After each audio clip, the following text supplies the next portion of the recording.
de la vie et de la santé, ancien président du Conseil scientifique Covid-19, et Françoise Nyssen, éditrice. Mesdames, Messieurs, je vous remercie de bien vouloir prendre place. J'ai l'impression que le top départ est donné, c'est ça? Ah bah oui, là. On peut y aller. Voilà, donc les hautes autorités de la mairie de Saint-Raphaël, dont on remercie évidemment chaleureusement de l'accueil, nous ont donné le top départ. Bonjour chers amis, j'espère que vous êtes tous bien réveillés. Nous allons parler d'un sujet grave malgré les apparences, la liberté en danger, évidemment sur tous les champs où la question peut se poser dans la tête de beaucoup de citoyens français, et puis même au-delà bien sûr du seul hexagone.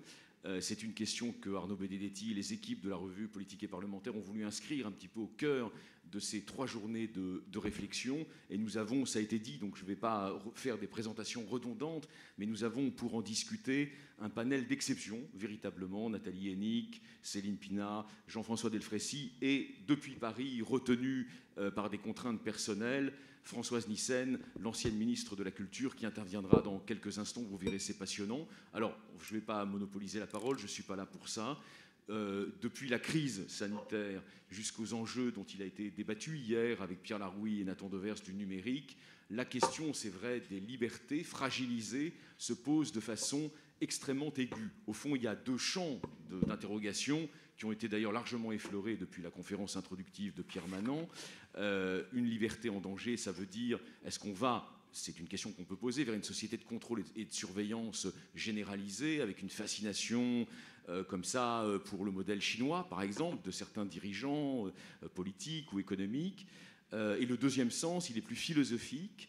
Est-ce qu'on est, au fond, dans un moment que Pierre Manant avait résumé dans sa brillante exorde introductive, où il y aurait la menace d'une dilution du commun républicain notamment, sous le coup de boutoir, l'hystérie des libertés individuelles désentravées. Voilà au fond les 2 questions auxquelles on va essayer de répondre. Et je ne refais pas les présentations, mais je citerai à chaque fois, chers amis, vos ouvrages, puisque ça n'a pas été fait par la formidable équipe de la mairie. Jean-François Delfraissy, on ne vous présente pas, cher Jean-François, ça a été rappelé, vous êtes le président du comité consultatif national d'éthique, un grand immunologiste, auteur de, je crois, près de 400 travaux scientifiques consacrés notamment à la question du VIH, et vous êtes aussi très connu des Français à l'issue de la crise sanitaire qui n'est pas totalement terminée, d'où la présence de ce masque que je retire quand même provisoirement, car vous avez présidé pendant 2 ans le Conseil scientifique national chargé de la régulation de la lutte contre le Covid-19, autrement dit le coronavirus. Et à ce titre, évidemment, vous avez eu une surprésence médiatique. Vous avez subi d'ailleurs aussi beaucoup d'attaques, pour certaines justes, pour d'autres injustes. Alors, on est déjà dans un moment de récapitulation, en quelque sorte, de ce moment. Et donc, on va vous poser très simplement la question, pour introduire à ce débat. Avons-nous, avec la gestion française de la crise Covid, fondée sur 2 choses, les confinements, il en a été question hier, et la vaccination, une vaccination, disons, largement encouragée, pour employer une litote, avons-nous franchi un pas, en quelque sorte, dans le contrôle sanitaire, médical et hygiénique des populations, comme le prétendent certains? Bonjour à tous, donc Jean-François Delfraissy. Je m'excuse auprès de mes collègues, on me donne d'abord la parole. C'eût été probablement l'inverse qui eût été bien, mais bon. Mais c'est comme ça, c'est la vie. Vous contestez l'ordre de... Et vous êtes un vrai gauchiste, non, alors, c'est ça? Je ne conteste rien. Je m'en excuse. Je voulais commencer peut-être par le plus polémique. Oui, non, mais parce que je ne suis pas du tout quelqu'un de polémique. Donc je suis un médecin qui a consacré la plus grande partie de sa vie aux maladies infectieuses émergentes, Sida, puis Ebola, j'avais été délégué interministériel. Et ensuite, j'étais dans une retraite active avec le Comité consultatif national d'éthique, qui est une grande maison de réflexion et d'intelligence collective. Je me suis trouvé à Genève en février, à la mi-février 2020, pour poser les fondements éthiques de réponse à la crise. Et là, j'ai retrouvé tous mes copains étrangers et j'ai écouté les Chinois qui étaient en vidéo, qui racontaient tout et n'importe quoi. J'ai commencé à vraiment me faire peur. Je suis parti à Londres, à la London School. Vous savez qu'il y a une nouvelle famille de recherche qui a été en avant dans cette crise, ce sont les modélisateurs, les gens qui réfléchissent à des modèles de prévision. Et j'ai envoyé du coup ensuite un petit mail aux autorités en disant je pense qu'on se trompe complètement et qu'on est au début d'une crise massive. 2 jours plus tard, j'avais une réponse et 4 jours plus tard, il y avait un conseil scientifique qui était créé. J'avais souhaité à l'époque qu'ils prennent quelqu'un de plus jeune que moi et j'avais souhaité aussi qu'un autre modèle puisse se mettre en place, c'est-à-dire qu'au lieu de créer un peu à la française, il y a un problème, on crée quelque chose de nouveau, qu'on demande aux patrons des différentes grandes agences sanitaires, par exemple comme le Haut Comité de Santé Publique, Santé Publique France, enfin l'ensemble de ces grandes agences, qui se réunissent une fois par semaine et qui fassent un comité scientifique. Et le président n'a pas souhaité. Il a souhaité avoir un comité, ce qui pose d'ailleurs le problème de la relation entre le pouvoir et le savoir en situation de crise. Alors on va venir au cœur du sujet, je ne sais pas pour vous interrompre, c'est juste parce que ça intéresse beaucoup les gens, la liberté en danger. On a beaucoup dit au cours de la crise sanitaire, vous n'en êtes pas directement responsable, ce n'est pas votre procès qu'on fait ici, mais comme ça on entre dans le vif du sujet, on a beaucoup dit, bon, ce comité est très sérieux, autour de Jean-François Delfraissy, des médecins qui l'accompagnent, etc. Mais in fine, c'est quand même le président de la République qui, avec ses multiples talents, se prend pour un épidémiologiste en chef et fixe le tempo. C'était vrai, c'était pas vrai? Vous avez eu des frictions avec Macron ou pas? C'est l'éternel débat. Quand on est nommé par les autorités politiques, comment peut-on rester indépendant? Moi, ça a été ma hantise durant l'ensemble de la crise. Non, mais est-ce qu'il vous écoutait ou est-ce qu'il fixait son tempo? Je vais vous répondre. Et on reste indépendant. D'abord, nous étions connus, contrairement au comité anglais qui, dans un premier temps, n'a pas donné les noms. Nous avions la possibilité d'autosaisine et on s'y autosaisit à peu près à 80%.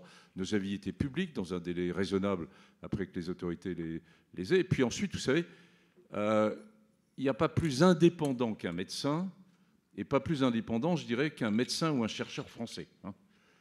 Et donc l'indépendance, elle est, en tout cas, moi, elle est dans mon ADN. Mais je comprends très bien que la question se soit posée. Alors, pour répondre au début de votre question sur la liberté, dans cette crise, on a oscillé en permanence entre des mesures de santé publique qui elles-mêmes se sont divisées entre des mesures individuelles et donc touchant aux libertés individuelles, et on rentre dans le cœur du sujet, ou au contraire ces libertés, cette atteinte aux libertés individuelles qu'il y a eu et que je revendique. Qu'il y a eu et que je revendique. Cette atteinte aux libertés individuelles s'est faite pour mieux assurer une liberté collective. Alors, à ce stade, une question, après je vous laisse développer, parce que là, on est au cœur d'un sujet éthique, mais aussi scientifique. Le pass sanitaire, c'est grâce à vous. Tout le monde le sait, on le confirme ici, c'est grâce à vous. C'est donc à l'été, en août 2021. Ensuite, il y a une sorte d'accélération dans le processus de contrôle hygiénique des populations. Je parle comme certains détracteurs du gouvernement, je n'en suis pas forcément un, mais je me fais l'écho de ces points de vue. Et Olivier Véran sait très bien que la concentration de populations vaccinées dans un lieu clos, sans masque, est de toute façon transmettrice de virus, et malgré tout, il impose une mesure qui a été très contestée par beaucoup de scientifiques, en réalité, et beaucoup de médecins à l'étouffée de leur cabinet, quelques mois après, en décembre 2021, qui s'appelle le pass vaccinal. Autrement dit, si vous n'êtes pas vacciné, il y a des lieux, par exemple ces salles de conférence, où vous ne pouviez pas entrer pendant plusieurs semaines, voire plusieurs mois. Ce n'était pas une mesure purement politique, en réalité, et sans aucun fondement médical?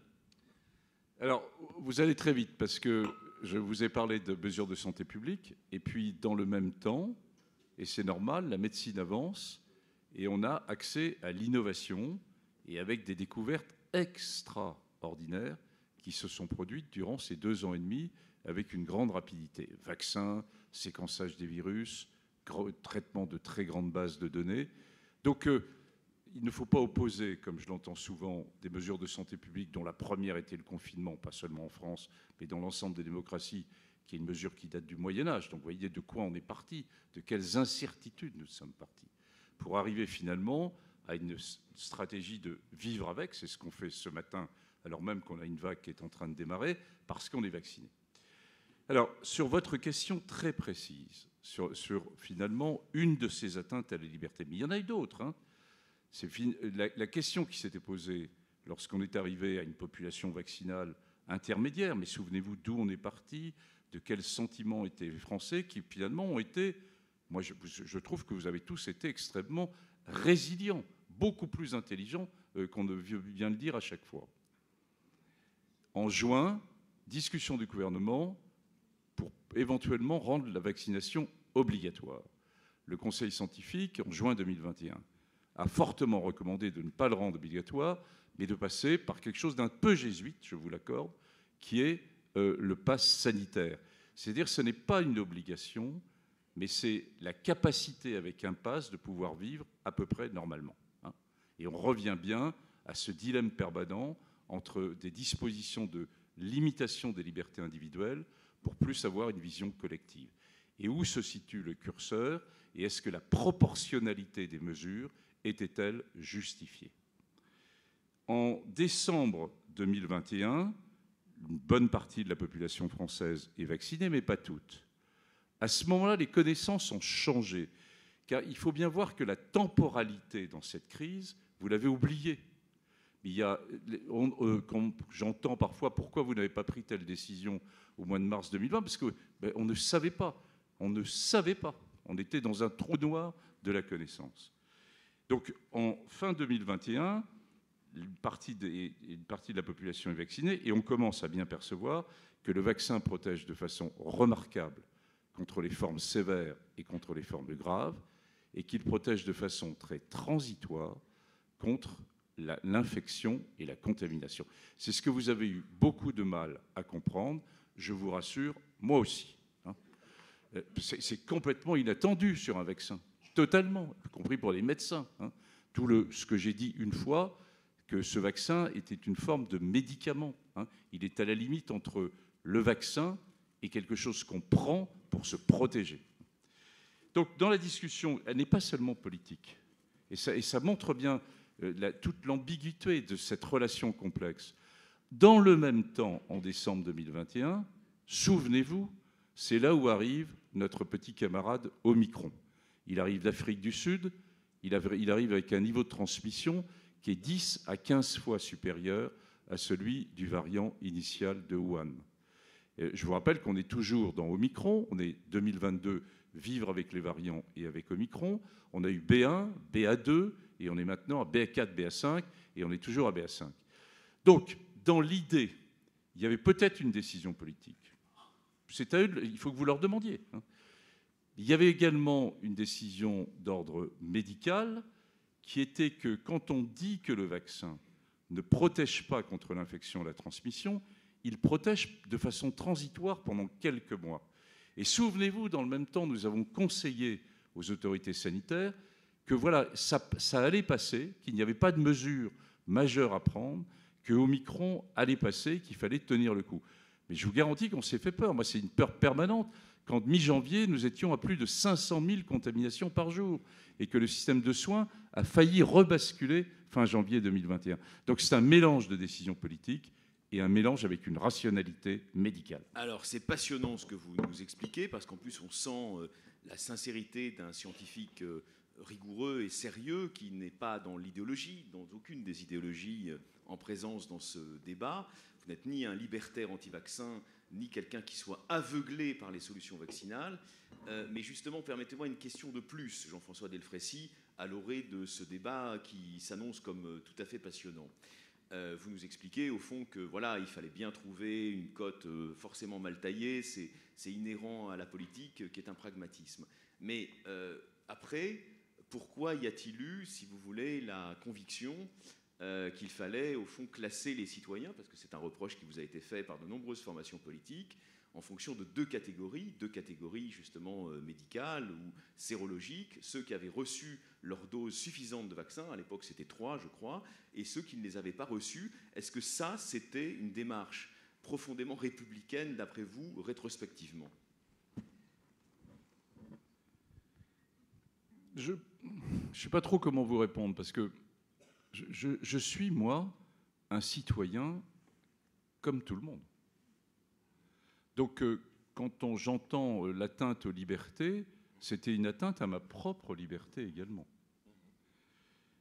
Une fois de plus, je crois que c'est le mot de l'équilibre qui doit être trouvé et finalement du type de réponse et de privation des libertés qu'il y a pu y avoir au titre individuel pour ce que nous avons imaginé. Alors là, je me fais le porte-voix, vous avez comme compris. étant un bien-être de la population en général. Oui. Là, je me fais le porte-voix des critiques. Je termine. Les critiques, oui.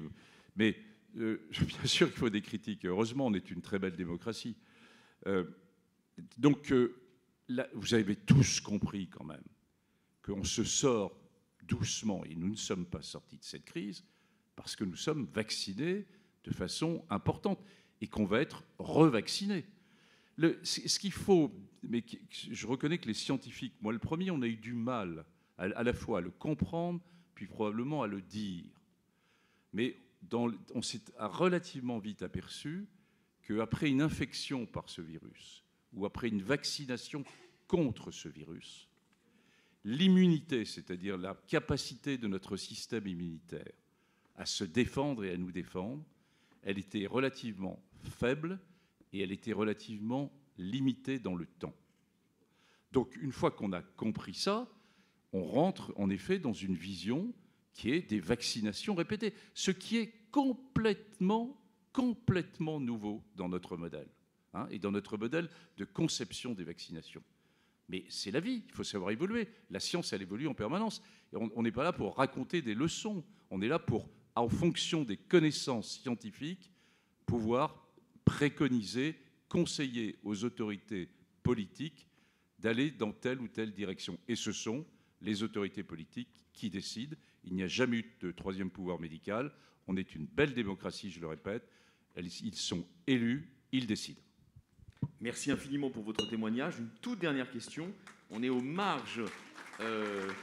Oui, on peut l'applaudir parce que c'est un témoignage sur le vif, vraiment passionnant et vraiment véridique, je crois, 2 ans après le début de cette crise, un peu plus de 2 ans après. Dernière question, Jean-François Delfraissy. Vous connaissez évidemment très bien le sujet. Il y a eu un débat, on va dire, sous les radars des médias mainstream, sur la question de ce qu'on appelle les effets secondaires, mais souvent à long terme en réalité, de ces vaccinations répétées, dont le principe est une sorte de thérapie génique en réalité. Est-ce que c'est raisonnable de revacciner des populations en globalité avec des produits, disons, nouveaux, fondés sur des technologies formidables comme l'ARN messager, mais dont on ne connaît pas véritablement les effets sur le long terme sur la biologie humaine? Ou est-ce que c'est une sorte d'expérimentation hasardeuse, comme l'ont reproché certains? Alors, les vaccins mRNA, contrairement à ce que... évidemment, les vaccins mRNA contre le coronavirus, c'est quelque chose de très nouveau. Les vaccins mRNA ne sont pas sortis de nulle part. Ils sont sortis d'un investissement qu'il y a eu, il y a maintenant 25 ans, en recherche fondamentale. Et n'oublions jamais, jamais, que pour faire de la bonne science translationnelle, médicale en l'occurrence, tout s'appuie sur une recherche fondamentale de très haut niveau. C'est d'ailleurs ce qu'ont un mal de chien à comprendre nos politiques, puisque je vous rappelle que la recherche, le pourcentage de PIB français consacré à la recherche est un des plus bas des grands pays de l'OCDE. Donc la relation entre sciences fondamentales et le politique en France est à un niveau proche de zéro. Et il faut qu'on bouge. J'espère qu'on le fera bouger à l'occasion de Covid. Alors, ces vaccins mRNA ont été déjà utilisés dans d'autres pathologies, pas sous forme de vaccin, mais que sous forme de traitement, pour modifier un certain nombre de choses. Donc, on avait l'expérience sur, pas sur des centaines de millions de personnes, comme on vient de le faire sur les vaccins, mais sur des dizaines de millions de personnes et avec un recul de 10 ans. Voilà. C'est ce qu'on peut dire, à la fois hommes, femmes, et plutôt des sujets jeunes dans ces pathologies neurodégénératives. Après, est-ce que ces vaccins entraînent des effets secondaires? Oui, ils entraînent des effets secondaires. Et rapidement, lesquels? C'est-à-dire que dans l'immense majorité des cas, ils sont très bien tolérés. Et puis, de temps en temps, chez quelqu'un qui a, par exemple, pour des raisons génétiques, une capacité à faire une réaction immune un peu forte, il peut y avoir un syndrome inflammatoire. Mais c'est tous les vaccins, tous les médicaments. C'est le médecin qui vous dit que les médicaments n'entraînent pas d'effets secondaires. Bullshit, oubliez-le, changez de médecin. Je veux dire que la médecine moderne est faite avec des choses complexes, qui est bénéfique à plus de 90-95% lorsqu'il y a une bonne indication, mais il y a forcément, on touche au vivant. Donc il y a forcément quelques effets secondaires. Alors, les médecins, peut-être Donc, dissidents. Oui, sur votre question, le retentissement de ces vaccins mRNA à 30 ans, je ne le connais pas. Je ne le connais pas. Je défie quiconque de le connaître, d'ailleurs. Mais je n'ai pas de raison de penser qu'il y aura des choses particulières. Ces vaccins n'ont jamais été autant surveillés. La pharmacovigilance autour dans les grandes démocraties européennes et américaines, il y a une surveillance de l'effet de ces vaccins que je n'ai jamais connue. Et ces vaccins sont la tête de pont, par exemple, de grands échecs de la vaccination jusqu'à maintenant. On n'a pas de vaccin contre le VIH, on n'a pas de vaccin contre l'hépatite C, on n'a pas de vaccin contre le palu. Eh bien, vous allez voir que dans les années qui viennent, ou certains vaccins contre certaines tumeurs, dans les années qui viennent, on utilisera ces techniques de mRNA. Merci infiniment Jean-François Delfraissy. Je n'ai pas pu vous poser toutes les questions au programme, mais on y reviendra dans une seconde partie. En tout cas, on vous remercie pour ce témoignage absolument véridique. Je ne sais pas si elle nous entend. Madame la ministre Françoise Nyssen, est-ce que vous nous entendez? Bonjour Françoise. Est-ce que vous nous entendez? Oui. Ah voilà, vous avez entendu ce qui s'est échangé à l'instant? Ah ben absolument, voilà. Absolument, oui, oui. On ne vous présente Ça m'a pas, passionné. ancienne ministre de la Culture, vous êtes évidemment présidente d'Actes Sud, une maison libre, indépendante, et nous souhaitions évidemment vous faire réagir dans le cadre de ce débat. Y a-t-il aujourd'hui, avec les processus de concentration dans un certain nombre d'oligopoles éditoriaux et médiatiques, un danger particulier qui pèse en France et qui est inédit sur la liberté de création et la liberté éditoriale d'indépendance, en quelque sorte, des maisons dans les choix éditoriaux qui sont les leurs? Oui, merci de m'avoir invité à m'exprimer sur ce sujet qui est un sujet vraiment inquiétant et qu'il faut faire valoir partout parce que j'ai l'impression qu'il passe encore un peu sous les radars. Mais merci de cette première partie parce que M. Delfraissy ne le sait pas, mais au départ, j'ai fait un doctorat en biologie moléculaire. J'ai travaillé dans les années 70 sur le RNA messager. Et je travaillais sur le transfert du RNA messager du noyau au cytoplasme. Et j'ai toujours été étonnée que personne ne dise cette chose quand même qui est très simple, c'est que le RNA est très labile parce qu'il y a une RNase qu'il y a partout qui détruit facilement le RNA messager. Et donc les histoires de recombinaison et de danger de cet ordre-là me paraissaient toujours assez absurdes. Bon, alors mais c'est bon, bien, peut-être que je me trompe. c'est un retour aux sources, mais on va malheureusement vous prendre sur votre sujet actuel. Vous avez validé, mais sur votre sujet actuel, c'est vrai qu'on est au cœur du sujet et c'est passionnant. Liberté en danger, si vous venez de le suggérer, Françoise Nyssen, s'il y a si peu de débats publics, pas à la Cité des débats, mais c'est un lieu exceptionnel, mais s'il y a si peu de débats publics sur le danger des oligopoles éditoriaux et médiatiques, parce que ça va ensemble, est-ce que c'est parce que les médias n'osent pas parler des processus de concentration dont leurs actionnaires sont eux-mêmes les auteurs? Il peut peut-être y avoir de ça, et puis les gens n'ont pas capté le danger que représente. Alors on parle très clairement, et je crois qu'on n'est pas pudique sur la question. Il se fait que depuis décembre dernier, M. Bolloré, qui avait déjà racheté Editis, c'est-à-dire 50 maisons d'édition, a décidé de racheter Hachette 150 maisons d'édition. Et pas que, c'est un empire médiatique avec des agences de communication, avec des moyens de communication que vous connaissez, parce que vous savez de quel il s'agit, c'est CNews, c'est JDD, c'est Paris Match, c'est des canaux un peu particuliers, je dirais, et c'est aussi toute la possibilité de mobiliser les réseaux de distribution et de commercialisation, c'est-à-dire qu'ensemble, ils représentent 70% des mouvements vers la librairie. Alors, Françoise Nyssen. Et c'est pas tout, c'est pas tout. Il y a en plus le fait que Hachette, aujourd'hui, c'est 150 maisons, c'est un chiffre d'affaires de 2,4 milliards par rapport aux 0,7 milliards d'Editis, et c'est un nombre incalculable de maisons d'édition à l'international, en Russie, en Chine, en Amérique du Sud, du Nord, en Europe, partout, ce qui fait qu'il y a une capacité de domination du secteur de façon extraordinaire. Dans un pays dont je ne comprendrai jamais pourquoi, à l'instar d'autres pays, comme par exemple l'Allemagne, les éditeurs, donc dans mon secteur, à l'orée de leur vie, au moment où ils ont disons, fini un parcours professionnel, plutôt que de transmettre et de garder, de préserver l'indépendance de leur maison, font allégeance à un grand groupe et se vendent à un groupe. Il y a une espèce de financiarisation qui amène du coup à des surconcentrations qui peuvent avoir des conséquences catastrophiques sur la liberté d'expression, sur la diversité d'expression. Et ça, je peux vous détailler les mécanismes en détail, mais c'est ça le danger que nous rencontrons. Alors, vous avez très bien posé les termes du débat, Françoise Nyssen, et vous les avez d'ailleurs d'autant mieux posés que vos deux principales responsabilités dans votre trajectoire professionnelle, à la tête d'une grande maison indépendante, qui fait d'ailleurs l'admiration de tous ceux qui aiment la librairie indépendante, Actes Sud, et aussi, bien sûr, votre passage rue de Valois vous donne un regard plus aigu sur ces processus. Mais je vais me faire l'avocat du diable, ou plutôt des diables, car il n'y en a pas qu'un seul. Tous ceux qui, les éditeurs ou les chargés d'édition avec qui j'ai l'occasion de parler, alors, évidemment, on n'est pas obligé de prendre au pied de la lettre leurs témoignages, mais expliquent, je ne vous citerai pas les noms naturellement dans ce cadre, qu'il n'y a aucun problème. Et Vincent, disent-ils, n'intervient jamais. Nous sommes absolument libres de publier des livres qui vont à l'encontre des convictions de notre actionnaire. C'est valable dans son cas, mais c'est valable dans le cas d'autres grands patrons de groupes, d'oligopoles éditoriaux. Qu'est-ce qu'il faut penser de ces témoignages?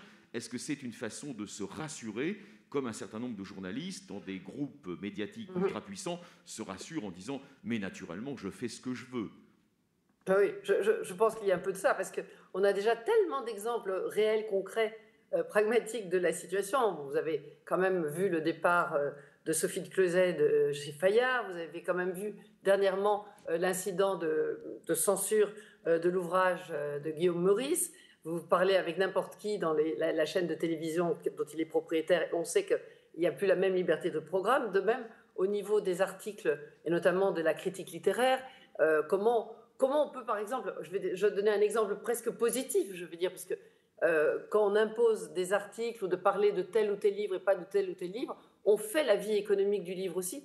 Je parle par exemple du livre du frère de Vincent Bolloré qui prouvait l'existence de Dieu par la science, qui est devenu un best-seller, on ne sait pas très bien pourquoi et comment, sauf qu'il a eu derrière lui une puissance médiatique et de publicité hors du commun, puisque c'est aussi un groupe qui possède des agences de communication. Donc on voit bien que quand on met tout en route pour porter et soutenir quelque chose, eh bien voilà, ça se passe comme il se passe.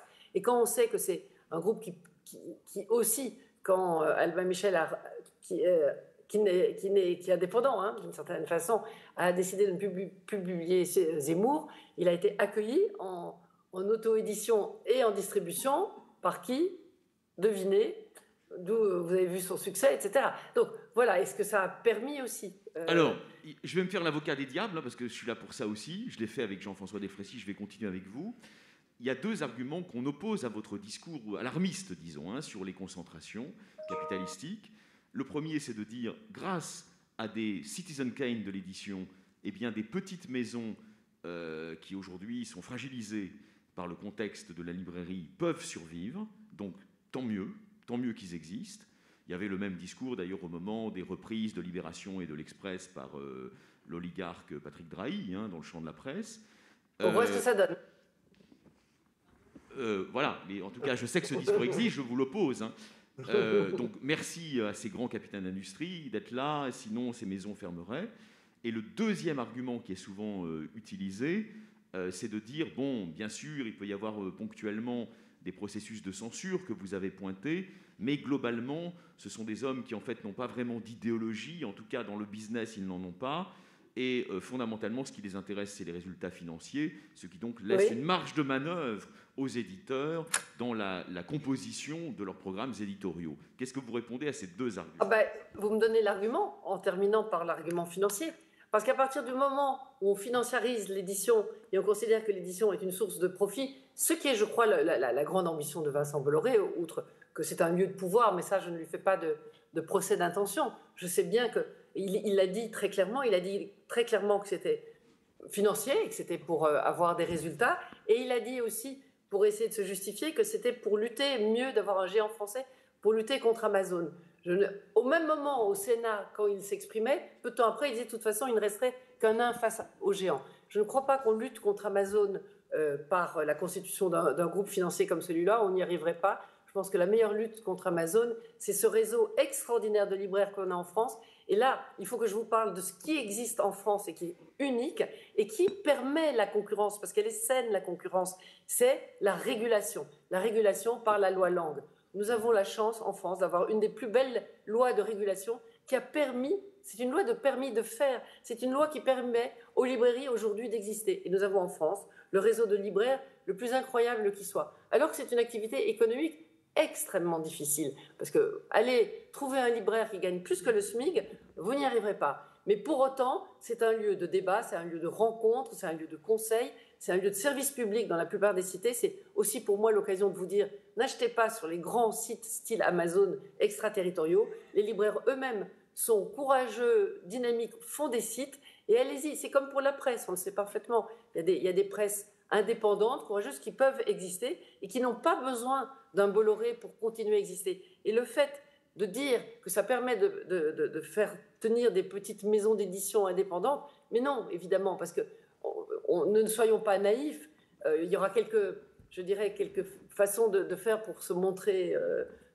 pour monter patte blanche, mais on sait bien qu'au bout de 3 ans, 4 ans, si la petite maison en question qui aurait été rachetée par le groupe ne donne pas les fruits financiers qu'ils attendent, eh bien on tirera le tapis. Toutes les expériences de rassemblement de chaînes commerciales, par exemple en librairie, Le Monde, je pense à chapitre.com, très clairement. Donc il ne faut pas y croire. Enfin, rien ne nous a montré que ça existait. La meilleure façon de faire, c'est de respecter ce que c'est ce métier. C'est un métier artisanal, c'est un métier de temps long. Mais la société n'arrive plus à aimer et mettre en avant le temps long. Nous avons besoin de temps. Et l'édition par excellence est ce métier c'est la transmission du savoir, c'est la transmission des récits, c'est le sensible. Et comment voulez-vous, par les temps qui courent, qu'on s'en sorte si on n'a pas accès à la diversité des récits? Et il n'y a que la littérature, dans sa diversité, qui permet ça. Et je voudrais citer à ce propos, et après je me tais, puisque je sens que je vais être longue. Mais j'aurais une dernière question à vous poser. Oui, mais on ne peut pas, dans ce débat, ne pas citer Salman Rushdie, qui, au nom de quelques lignes qu'il aurait écrites il y a 33 ans, non lues par son agresseur, a failli y passer. Alors que c'est d'abord de la littérature qu'il écrit. Or, qu'est-ce qu'elle est, la littérature? C'est là où on peut voir la diversité des points de vue. C'est là où on peut connaître l'autre. Sinon, chacun est assigné à son identité et c'est la source de tous les conflits. Alors, Françoise Nyssen, les applaudissements qui vous sont adressés en direct de Saint-Raphaël par une salle très, très enthousiaste, parce que vous dites, parce que c'est une parole de courage. Il y a peu de gens aujourd'hui qui osent s'opposer à ces capitaines d'industrie que nous venons d'évoquer, et ce n'est pas nommément d'ailleurs que nous les évoquons, c'est comme des symptômes d'une époque, hein. Ils ne sont pas visés comme personne naturellement, mais comme fonction. Personne excusez-moi de vous interrompre, Alexandre, sur ce sujet-là. Heureusement, on est dans des pays de droit, il y a l'Europe, il y a la Commission à la concurrence, il y a des régulations qui sont possibles, et le dossier est pour l'instant sur les tables de la Commission de la concurrence à l'Europe, qui nous auditionne, nous, ainsi qu'Antoine Gallimard et Vincent Montagne pour Média Participation, très régulièrement. Donc c'est un débat, normalement, qui pourrait être complètement connu de tous, mais qui n'est peut-être pas assez médiatisé. Alors Françoise, dernière question, parce que c'est évidemment, on est là aussi, Arnaud Benedetti construit cette revue dans cette optique. C'est aussi une revue c'est une revue civique qui est là pour améliorer les choses, pas seulement pour faire des constats éplorés sur la situation, aussi juste soit-il. Est-ce qu'il y a parce que vous avez été au cœur de l'État, donc vous avez forcément une vision, un aperçu de cela, face à ces processus de concentration potentiellement liberticides. Vous nous en avez donné des exemples probants et éloquents dans le cas de Bolloré, mais c'est valable évidemment chez les autres aussi. Est-ce qu'il n'y a pas un renoncement de l'État qui s'est accéléré sous l'ère d'Emmanuel Macron en raison de ses affinités personnelles avec un certain nombre des personnes que nous avons évoquées? D'abord, je ne crois pas qu'il y ait beaucoup d'affinités avec la personne pour laquelle Écoutez, il en a avec bien d'autres. Il en a avec bien d'autres. Bon, je crois que c'est quelque chose qui ne date pas de lui, mais depuis longtemps. Et c'est vrai que, bon, voilà, il y a peut-être des vrais sujets de société. Et moi, j'ai un vrai souci avec le capitalisme financier, mais pas le capitalisme entrepreneurial. Oui, on a bien compris. Mais ma question n'est pas celle-là. Ma question n'est pas celle-là, chère Françoise Nyssen, puisque vous avez été à Valois. Alors, au niveau de l'État, oui, bien sûr. Non. Est-ce que depuis Sarkozy, disons, la situation n'a fait que croître et empirer, président après président. Je pense que ce n'est pas uniquement en France, je crois que c'est globalement et c'est partout. Et c'est le capitalisme tel qu'il est qui amène cela, ça je crois. Et effectivement, il y a peut-être des modes de régulation à envisager courageusement, et il faut le faire par rapport à la question des monopoles. Et parce que même si dans l'affaire qui nous concerne, il y a des remèdes qui sont proposés, la constitution au sein d'un grand groupe financier et de communication et de médias d'une maison d'édition, ça pose un problème. Donc c'est vrai qu'il faudrait qu'il y ait des régulations. Il y en a eu pour le livre avec la loi Langue. Ben, imaginons, et faisons-le effectivement, que les politiques y pensent au niveau de l'État, imaginons des formes de régulation pour qu'il n'y ait pas de conglomérat de cet ordre-là. Merci infiniment, on vous applaudit chaleureusement, chère Françoise. Merci pour votre courage. Et vous menez là incontestablement un combat républicain. Et c'est pour ça que vous aviez toute votre place au sein de la revue politique et parlementaire et de cet événement. Oui ? On a une magnifique devise, liberté, égalité, fraternité. Bon, vous voyez bien que le libéralisme à tout craint, ça amène ce genre de choses, que l'égalitarisme à tout craint amène d'autres formes de problématiques. Il y a la fraternité. Cultivons notre fraternité. Elle dépend de nous dans un monde qui est tellement abîmé, en guerre, avec des visions de l'avenir qui sont difficiles. Cultivons notre fraternité, ayons des débats constructifs et pas des débats binaires. Apprenons à parler, apprenons le consensus. Et c'est pour ça que je vous remercie de m'avoir invité. C'est nous qui vous remercions chaleureusement. Et il est vrai que les personnages de cette comédie humaine que vous avez évoquée ne sont pas des parangons de fraternité, c'est incontestable. Vous restez avec nous. Alors je me tourne vers Nathalie Henich. Nathalie, Henich, pardon, oui, Henich. Henich, pardon, vous m'avez totalement fait perdre mes moyens, Nathalie. Je ne peux pas citer tous vos livres, mais je vais quand même en citer quelques-uns. Formation à l'origine dans le sillage de la sociologie de Pierre Bourdieu, mais ensuite, vous vous rendez compte quand même que ça ne va pas. Et dans la pensée de Norbert Elias, à CNRS Éditions, a été un petit peu le marqueur de votre virage vers une sociologie plus compréhensive et plus analytique. Des valeurs, une approche sociologique chez Gallimard, ce que le militantisme fait à la recherche chez Gallimard aussi dans l'excellente collection Tract, et récemment, aux éditions du Bordelot, Oser l'universalisme. Alors vous avez entendu, au fond, les propos très républicains de nos intervenants, de nos orateurs, Jean-François Delfrécy, à l'instant Françoise. Quelles sont les menaces qui, d'après vous, pèsent directement sur la liberté française, sur l'idée française de la liberté ? Est-ce que c'est, comme le prétendent un certain nombre de personnes aujourd'hui, ces idéologies qu'on appelle woke, importées d'outre-Atlantique et qui empêcheraient le libre débat sur les campus universitaires? Nathalie Henich. Je vais tout de suite vous suggérer d'enlever le conditionnel, parce que c'est en effet ce qui se passe. Je ne suis pas une ayatollah de la liberté absolue et je rejoins totalement la position de Jean-François Delfrécy, mais il se trouve qu'aujourd'hui, dans le monde universitaire et le monde culturel, il y a de véritables menaces.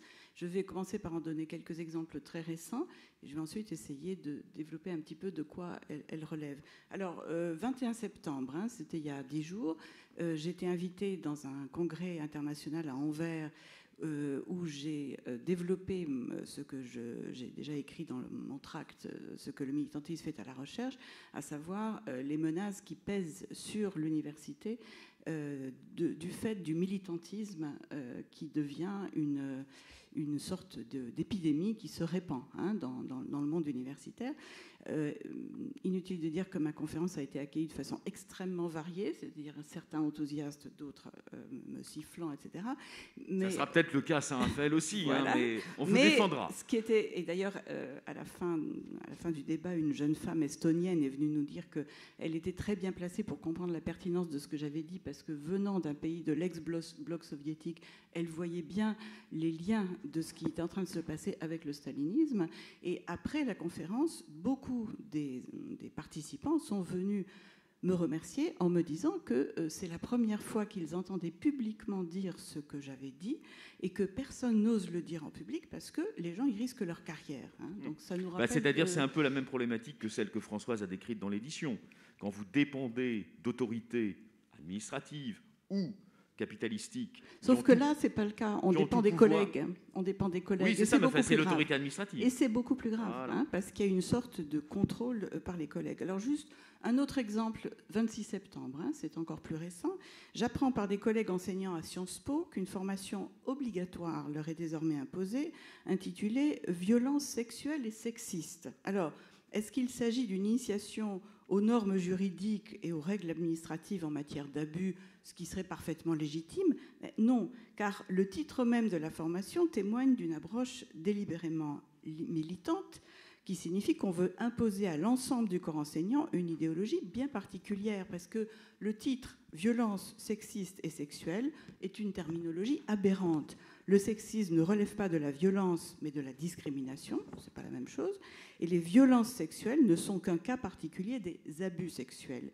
La dénomination correcte aurait donc dû être « conduite sexiste et abus sexuels », ce qui veut dire que le titre même de cette formation en invalide la légitimité dans une enceinte universitaire, sans compter que certains contenus de la formation empiètent manifestement sur la liberté académique, par exemple en voulant imposer un certain quota de références bibliographiques dues à des femmes. Bon. On est bien dans une entreprise de rééducation idéologique qui prétend imposer une conception bien particulière des rapports entre les sexes à base de déni de la différence des sexes sous couvert de lutter contre les stéréotypes. Je suis allée voir un peu la maquette de la formation, on est exactement là-dedans. Et donc on oblige des universitaires à se faire rééduquer pour se conformer à une idéologie dans la droite ligne des régimes totalitaires de la seconde moitié du XXe siècle. Nathalie, pour mettre un peu de piment dans notre débat, et je suis là pour ça, pardonnez-moi de vous interrompre, c'est pas pour vous contredire, je lis un extrait de l'excellent article que vous avez donné dans le nouveau numéro sur la liberté que Arnaud Benedetti a coordonné. Entre le vieux tiers-mondisme repeint aux couleurs de l'islamismophilie et la fascination pour un mouvement woke directement importé de ce qu'il y a de plus sectaire et de plus puritain dans la culture protestante américanisée, la conception française de la liberté d'expression est attaquée aujourd'hui par de nouveaux courants aussi contradictoires que virulents. C'est dire qu'elle a plus que jamais besoin d'être mieux connue, chérie et protégée. Je vous objecte juste, c'est pour qu'on fasse vivre le débat, il a été question d'une chaîne de télévision qu'on peut regarder ou pas, etc. Sur cette chaîne, vous ouvrez le bouton, vous allez plutôt entendre le contraire, c'est-à-dire des gens qui, à jet continu, font le procès du woke comme si toute la France était woke. Vous voyez, donc est-ce que vous n'oubliez pas dans votre énumération l'existence aujourd'hui, on va dire pour faire très vite, d'une droite identitaire culturelle plus puissante que jamais depuis 1945 dans le champ de l'espace public français? J'allais y venir, mais je termine avec deux autres exemples récents. En juillet, à Sciences Po, un cours sur la théorie de l'évolution et le darwinisme a été annulé alors qu'il avait été programmé sous la pression d'associations féministes et LGBT qui estiment que toute référence à la biologie est forcément réactionnaire. Et on a vraiment un courant aujourd'hui très virulent de refus de toute biologie au nom de conception idéologique. Et puis, je mentionne aussi qu'en juin, donc toujours pour vous dire à quel point ces exemples sont récents, une conférence du philosophe Éric Marty sur la théorie du genre à Genève a été rendue impossible par l'intrusion de militants trans estimant qu'il était homophobe. Bon. Et on pourrait rajouter la scandaleuse censure dont a été victime notre amie Sylviane Agacinski à Sciences Po. Absolument. Voilà, parce qu'elle n'est pas Bordeaux, dans voilà. le discours féministe officiel d'une partie de la gauche. Voilà. Donc je vous passe la série de ces interdictions sous le coup d'associations militantes. Elle remonte à 2017. La première était l'interdiction de jouer la pièce de Charb, lettre ouverte aux escrocs de l'islamophobie. Bon, voilà, je vous le passe parce que je préférais avancer dans ce que signifie tout cela. Bon, puisqu'il y a, c'est ce qu'on appelle la cancel culture, pour ceux qui n'auraient pas fait le lien avec ce terme qui est devenu. On va juste traduire pour nos amis, c'est la culture de l'annulation. Oui, moi je préfère dire de l'effacement. Culture de la censure. C'est une forme de censure sauvage, exercée en dehors de tout cadre juridique par des militants qui s'estiment en droit d'empêcher leurs concitoyens de parler dès lors qu'ils estiment que ce qu'ils ont à dire ne leur convient pas. Bon. Et donc, on est bien dans un lien très puissant entre la cancel culture et ce qu'on appelle le wokisme, c'est-à-dire le fait de mettre en avant des causes qui sont parfaitement légitimes en elles-mêmes, telles que l'antiracisme, le droit des peuples autochtones, la lutte contre l'homophobie, le féminisme, mais de le faire d'une façon qui devient une forme d'atteinte profonde aux libertés par l'interdiction, l'insulte. On se fait traiter d'homophobe, de transphobe, de sexiste et de raciste dès lors qu'on oppose la moindre réserve à la façon dont ces interdits sont posés, et quelquefois la menace, voire la violence physique. Bon. Donc c'est ce phénomène dit woke, c'est-à-dire l'éveil permanent aux discriminations, très liés à la cancel culture, qui sont l'un et l'autre importés des États-Unis, avec une forte connotation religieuse, empruntée aux théologies protestantes de l'éveil. Je vous renvoie à l'excellent livre que Jean-François Bronstein vient de publier chez Grasset, La religion woke. Bon. On a donc un brouillage, et je vais répondre donc là à votre question, on a un brouillage des lignes politiques qui entraîne des prises de position à front renversé. Ce sont les censeurs adeptes de la cancel culture et plus généralement de ce qu'on a nommé le politiquement correct, qui occupent des positions réputées de gauche de par leur cause, tandis que leurs détracteurs de droite les critiquent au nom du refus de la censure, un paradoxe qui aurait plongé dans des abîmes de perplexité les héritiers plutôt libertaires de mai 68. Mais les détracteurs du woke, dont je fais partie avec beaucoup d'autres collègues, et notamment nous avons créé un site qui s'intitule l'Observatoire du décolonialisme et des idéologies identitaires que je vous invite à visiter, ces détracteurs du woke ne sont pas seulement de droite, mais aussi de gauche, pour d'excellentes raisons ancrées dans l'histoire des gauches françaises, et notamment dans cette tradition de la gauche qui est la gauche républicaine, laïque, universaliste, à laquelle j'appartiens, comme beaucoup de monde, et qui s'érige contre ce type d'imposition. Alors je voudrais juste terminer sur la question fondamentale de la liberté académique, puisque celle-ci est souvent très mal comprise, notamment par les propagandistes du woke, et je reprends ce que je dis, ce que j'écris dans la revue politique et parlementaire, ainsi que dans une note pour Fondapol que j'avais publiée l'an dernier. Les wokistes, pour les appeler d'un mot un peu rapide, estiment les libertés académiques menacées par les appels à plus de rigueur dans l'évaluation et la sélection des productions universitaires, de façon que ces productions répondent à des critères strictement épistémiques, relevant du savoir, et non pas politiques. En invoquant à ce sujet, comme certains le font, un nouveau macartisme, ils trahissent simplement leur incompréhension de ce qui est en jeu, à savoir non pas une intrusion du pouvoir politique dans le travail des enseignants et des chercheurs, comme certains l'ont prétendu, mais une demande, c'est la demande que nous faisons, une demande de resserrement des procédures internes d'évaluation, procédures qui sont partie prenante du fonctionnement des disciplines, dont les productions sont systématiquement soumises à l'évaluation par les pairs. Car la liberté académique repose avant tout sur des contraintes acceptées par les universitaires et dont le respect conditionne la garantie de qualité de leur production. Et même en se plaignant de censure ou d'atteinte à la liberté d'expression, au motif qu'on ne les laisserait pas transformer les amphithéâtres en meetings et les idées en slogans, les wokistes trahissent leur ignorance de ce qu'est la liberté académique, à savoir non pas la liberté d'exprimer ses opinions, liberté donnée à tout citoyen dans l'espace public, sous réserve de quelques restrictions légales, interdiction de la diffamation, etc., mais la liberté de produire des connaissances sans devoir se plier à des contraintes religieuses, morales ou politiques. C'est très grave. Mais alors Nathalie, je suis là aussi pour me faire l'avocat des diables. Je ne suis pas l'avocat du woke, vous l'avez compris, de même que je ne suis pas l'avocat des anti-vaccins tout à l'heure dans le face-à-face avec Jean-François. Mais quand même, vous savez bien que le roman fondateur aux États-Unis de la vigilance face à ces phénomènes liberticides, c'est La Tâche de Philip Roth. Dans La Tâche de Philip Roth, vous avez un professeur qui va véritablement être mis au banc de sa communauté éducative dans une forme de chasse aux sorcières. Alors là, pour le coup, McCarthyiste. Je ne voudrais pas tempérer vos ardeurs, mais en France, on n'en est quand même pas là.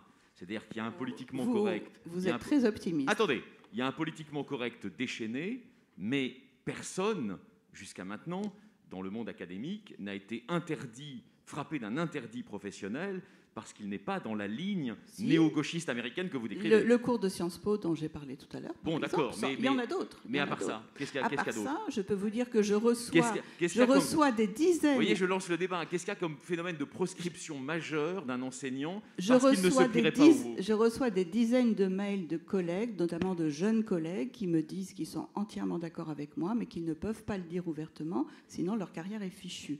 Et donc on leur impose des bibliographies, on leur impose des thèmes, on leur interdit des thèmes.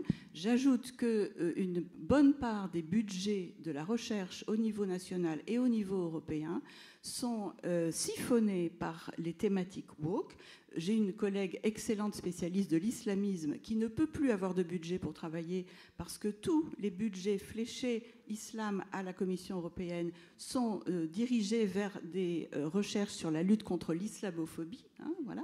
Donc on a vraiment un vrai problème fondamental d'empêchement de travailler de la part d'un système qui n'est pas seulement un système de pression par les pairs, mais aussi de pression au niveau des institutions qui se sont de plus en plus converties au wokisme et qui pratiquent systématiquement ce qu'on appelle la confusion des arènes, c'est-à-dire la confusion entre d'un côté l'arène scientifique de la recherche et de l'autre l'arène politique, et qui ne savent pas faire la différence entre les deux, qui ne savent pas faire la différence entre un savoir constitué et une opinion.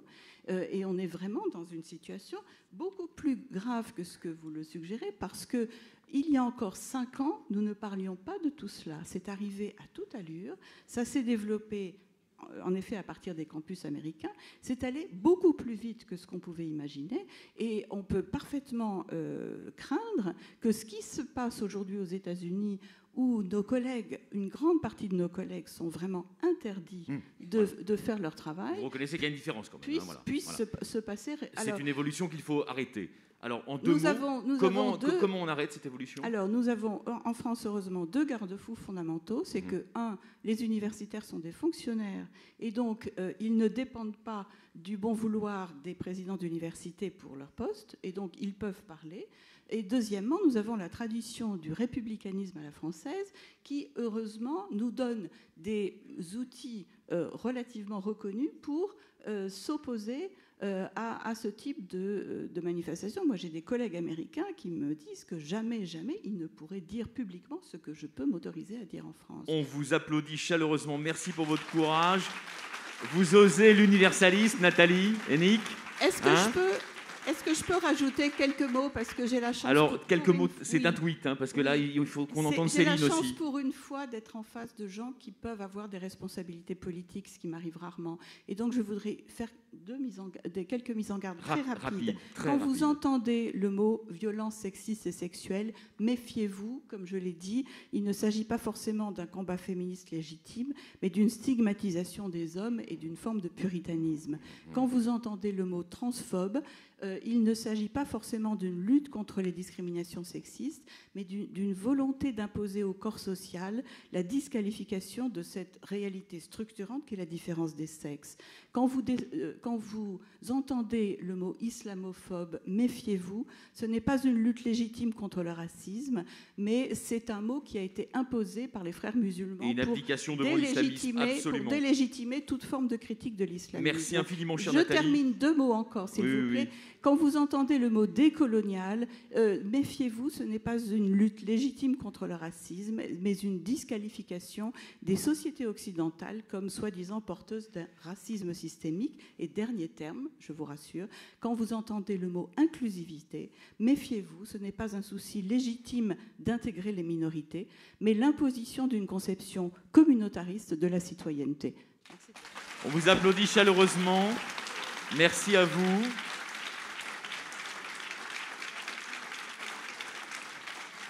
Et je suis désolé de tenir le chronomètre, c'est un rôle ingrat mais nécessaire. Alors, Céline, chère Céline Pina, vous êtes essayiste, vous avez une présence médiatique dans le débat qui est marquée justement par une grande témérité à défendre vos idées, des idées républicaines. Silence coupable aux éditions Quairo, c'est bien essentiel, un livre très important qui ont publié les nouvelles éditions bouquins. Comment, alors, à ce stade de notre débat, avant que nous entendions nos amis de Saint-Raphaël qui vont avoir plein de questions à vous poser, comment vous entendez justement les échanges que nous avons eus dans le champ de l'édition et des médias, dans le champ de la science, et notamment de cette question de la lutte contre le Covid-19 avec Jean-François Delfraissy, dans le champ académique avec la déferlante du woke que nous pouvons peut-être encore stopper dans les universités françaises et plus largement dans l'espace public.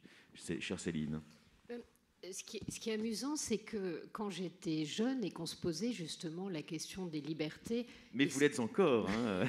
Je vous remercie. La question des libertés publiques, notamment, toute l'analyse n'allait pas sans qu'on se pose la question déjà de notre capacité individuelle à être libre. On entendait beaucoup le mot d'aliénation, de déterminisme, de conscience de soi et des autres. On était surtout extrêmement alertés sur les risques que l'État, le pouvoir, pouvait faire courir aux libertés individuelles et fondamentales. Vous savez, c'est un petit peu le rêve Teacher Leave the Kids Alone, dans lequel on nous expliquait que l'État était fondamentalement allé vers l'oppression et qu'il fallait toujours avoir une résistance, enfin en tout cas une méfiance, quant à la façon dont l'État pouvait agir, dont le pouvoir pouvait devenir oppressif. S'il y avait bien un pan aveugle de toute cette réflexion, c'était l'idée que l'oppression pouvait venir par le bas. Et aujourd'hui, c'est ce qu'on est en train de vivre, c'est en fait une multiplicité de reculs de la liberté. Mais peut-être qu'on peut se demander si, quand la liberté n'est plus défendue, c'est peut-être parce qu'elle a été mal incarnée. Si on revient sur la question, par exemple, de la liberté de la presse ou du monde de l'édition, en tout cas dans le cas de la presse, c'est beaucoup plus visible. Vous avez quand même avant, on avait des quotidiens de référence, je pense au Monde. Aujourd'hui, le Monde n'est plus considéré comme un journal de référence, mais comme un journal d'opinion parmi d'autres. Et ensuite, vous avez des journaux d'opinion qui sont considérés comme légitimes, parce qu'ils appartiennent à un champ de la représentation qui ne fait pas l'objet de polémiques, et d'autres qui sont considérés comme illégitimes. Mais dans l'absolu, la pluralité n'est pas ce qui saute aux yeux sur certaines thématiques quand vous lisez la presse française. Au contraire, on peut avoir le sentiment qu'elle est très orientée, y compris quand elle n'est pas censée être identitaire. Alors là, on est obligé d'avoir des illustrations parce qu'il faut qu'on comprenne totalement ce que vous suggérez, même si nous oui, alors par exemple, quand je pense aux journaux dits de gauche, qui sont souvent très critiques vis-à-vis des journaux qu'ils considèrent comme étant d'opinion, donc de droite.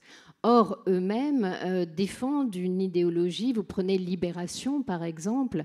C'est quand même, si vous voulez vous faire l'écho du wokisme, allez donc écrire un article ou une tribune dans Libération.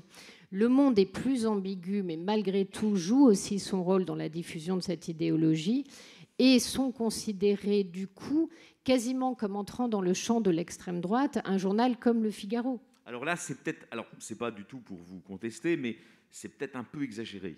Le Figaro, je ne crois pas que dans la perception du débat médiatique, même un éditorialiste wokiste de France Inter se dise, je me mets dans sa tête, se dise c'est un journal d'extrême droite. Ça, je ne crois pas. Eh bien, pourtant, pourtant, il se trouve que lorsque vous écrivez et que vous n'êtes publié, par exemple, essentiellement par Le Figaro ou par d'autres journaux de droite, on va vous reprocher, en étant publié par Le Figaro, de ne plus pouvoir être de gauche et d'être dans une dérive c'est autre chose. Quasiment autoritaire. Non, mais on vous explique que parce que vous êtes d'extrême droite, vous ne pouvez plus être hébergé que par Le Figaro, par exemple. Donc, alors, on est dans un monde très hypocrite parce qu'effectivement, les choses ne sont dites qu'en sous-main, c'est-à-dire elles vous sont dites en face à face, mais elles se voient malgré tout dans les articles qui sont publiés et les orientations de ces journaux, comme dans la violence des critiques qui sont adressées. Or, un des soucis que l'on peut avoir, c'est que pour qu'une liberté soit défendue, il faut qu'elle soit ressentie comme étant désirable. Si vous avez l'impression, à tort ou à raison, que les gens qui l'incarnent eux-mêmes ont renoncé à leur éthique ou à leur déontologie, ils ne trouveront pas de défenseurs le jour où ils seront authentiquement attaqués. Et peut-être qu'un des soucis aujourd'hui de la presse et de l'édition est cette image-là, comme je dis, elle n'est pas forcément juste, mais qu'à la fin, vous ne défendez pas ceux qui semblent ne plus rien incarner. on a des soucis similaires. Je trouvais très intéressant l'intervention de M. Delfraissy, d'autant que pour le coup, on a un auteur qui s'est posé ce type de questions. C'est Julien Binda. Je pense que vous connaissez tous Julien La Binda. tradition des clercs, on va bientôt se fêter les 100 ans. Voilà. Eh bien, il n'a pas... C'était en 1927, une dénonciation de ce qu'il appelait, donc, à l'époque, on ne parlait pas d'extrémisation, mais l'abandon par les intellectuels français, beaucoup d'intellectuels français de l'époque, de l'universalisme pour les idéologies de la terre et des morts. Il visait naturellement Maurice Mais en Barrès. fait, c'est pas de ce livre dont je veux parler. Ah, pardon. Donc, on va peut-être un peu J'ai juste embrayé accélérer. de manière pavlovienne sur la trahison des Non, en clercs. fait... Je recule. Non, c'était pour vous donner la référence. Mais en l'occurrence, en 1942, il publie un livre. À l'époque, la France est occupée. Et il publie un livre qui s'appelle « La grande épreuve des démocraties ». Toutes mes excuses. Non. Mais parce que c'est... Et la question qu'il pose, c'est comment, en temps de guerre, en temps d'agression, les démocraties peuvent résister à des avancées totalitaires, alors que quelque part, le fait même d'être des démocraties leur donne une faiblesse. Et lorsque vous vous retrouvez dans une situation de pandémie, alors l'agresseur n'est pas volontaire, on n'est pas dans une situation de guerre en ce sens-là du terme, mais vous avez une agression que vous ne pouvez pas maîtriser, et à ce moment-là, parfois, les processus délibératifs s'avèrent contre-productifs. Et ce que Julien Binda dit, c'est en fait les démocraties peuvent se défendre parce qu'elles ont la possibilité de suspendre un certain nombre de libertés. Mais ce qui fait qu'elles sont des démocraties, ce n'est pas qu'elles s'interdisent de les suspendre, c'est qu'une fois que le danger est terminé, elles les rétablissent. Et il est là on est au cœur en fait du débat sur les libertés publiques. Tout à fait. Et c'est ce qui est arrivé dans le cadre du Covid à ce titre, contrairement à ce qu'on a dit. Ce qu'il s'est passé dans le cadre du Covid montre malgré tout qu'on est encore une démocratie, puisqu'on sait suspendre des libertés et on sait les rétablir, soit une fois que le danger est passé, soit une fois que le danger est mieux maîtrisé, soit quand on sent qu'une population pourrait se mettre en danger par ses réactions négatives. Donc on a encore, j'allais dire, cette boussole-là qui guide l'action publique. Alors Céline, c'est absolument passionnant ce que vous nous dites ce matin à Saint-Raphaël. Vous venez donc au fond de valider en partie les explications très approfondies que nous a données en introduction de cette conférence Jean-François Delfraissy. D'ailleurs, on lui posera une question juste après votre intervention. Mais permettez-moi de revenir avec vous quelques minutes, disons, sur le cœur du sujet, de votre sujet, qui est la possibilité, au fond, d'exprimer une liberté de conscience encore dans l'espace public français, tel qu'il est structuré par les médias que vous venez de décrire. Est-ce qu'il y a un lien entre ce qui vous apparaît comme une réduction, au fond, du champ de la liberté d'intervention, avec cette étiquette droite, extrême droite, qui est immédiatement posée? Je traduis votre pensée. Est-ce qu'il y a un lien entre cette réduction du champ de la liberté et les processus que nous évoquions au début de cette conférence de concentration capitalistique de la production de l'information en France? Ce n'est pas du militantisme mélenchoniste de le dire, c'est une réalité factuelle. Il y a 8 personnes aujourd'hui qui dirigent 95% du champ de la presse et des médias. 8 personnes. En fait, oui, c'est un problème. Ça, il n'y a aucun doute là-dessus. Le deuxième problème, qui est peut-être plus important, c'est de se rendre compte qu'aujourd'hui, qui lit encore la presse? Qui lit encore énormément de livres? On a une jeunesse qui est complètement sortie de ces réseaux. On parle, par exemple, des chaînes d'information. Mais les chaînes d'information sont regardées par personne. C'est 2-3% de la population. Un succès magistral qui est par exemple le talk show de Christine Kelly va atteindre entre 600 000 et 800 000 personnes. Sauf qu'on peut vous opposer qu'il s'agit de 600 000 personnes dans la bourgeoisie ou dans la moyenne bourgeoisie, des conducteurs d'idéologie dominante. Et que donc, à ce titre, ces chaînes ont un rôle, entre guillemets, d'avant-garde. Pas forcément. Dans le champ de la représentation, j'allais dire, ceux qui donnent le ton culturel sont en général plutôt ceux qui sont critiques de ces chaînes-là. Le principal problème que l'on a au demeurant... Ici, rue aussi, hein. De toute façon, dès que vous pouvez avoir de l'audience, vous y allez, quelle que soit la chaîne. Entre nous, il vaut mieux passer 2 minutes sur Antenne 2 pendant le 20h que passer pendant un an sur ces chaînes qui ne rassemblent que peu de monde. Et en plus, j'allais dire, dont les gens qui les regardent sont très captifs. C'est-à-dire qu'elles ont du mal aujourd'hui à agrandir leur emprise. Le vrai souci, c'est plutôt comment amener les jeunes à s'intéresser aux questions politiques.